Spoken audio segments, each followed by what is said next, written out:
Hello everyone, কেমন আছো তোমরা সবাই? Welcome to another mini blog.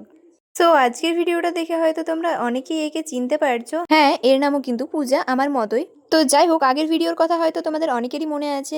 আগের ভিডিওতে দেখেছো তোমরা যে পূজা আগের বারেও আমার বাড়িতে এসেছিল আমার সাথে দেখা করতে। আমাদের গ্রামে হচ্ছে ওর মামা বাড়ি, তাই জন্য ও আবারও আমার সাথে দেখা করতে চলে এসেছিল এবং রিলস বানানো স্টার্ট করে দিয়েছিলাম আমরা দুজনে। আমি জানি না ও আমায় এতটা কেন ভালোবাসে, আমি বুঝতে পারি না যে আমি এত ভালোবাসা রাখবো কোথায়।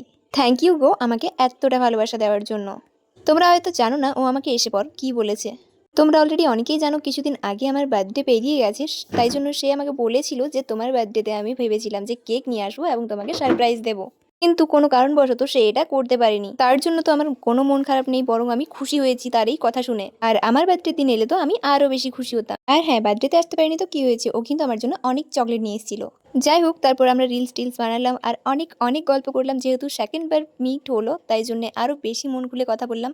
ওর সাথে কথা বলে আমারও অনেক অনেক বেশি ভালো লাগলো। আমরা দুজনে কিন্তু অনেক রিলস বানিয়েছি, যেগুলো তোমরা আমার ইনস্টাগ্রাম আইডিতে দেখতে পেয়ে যাবে। তো তাড়াতাড়ি আমাদের ইনস্টাগ্রামে যাও এবং রিলসগুলো দেখে নাও। আমার আইডির নাম তো তোমরা অনেকেই জানো, তাও আরও একবার বলে দিই, আমার আইডির নাম হলো পূজা মণ্ডল 701 এবং ওর আইডির নাম SRM পূজা। এই ভিডিওটা কেমন লাগলো অবশ্যই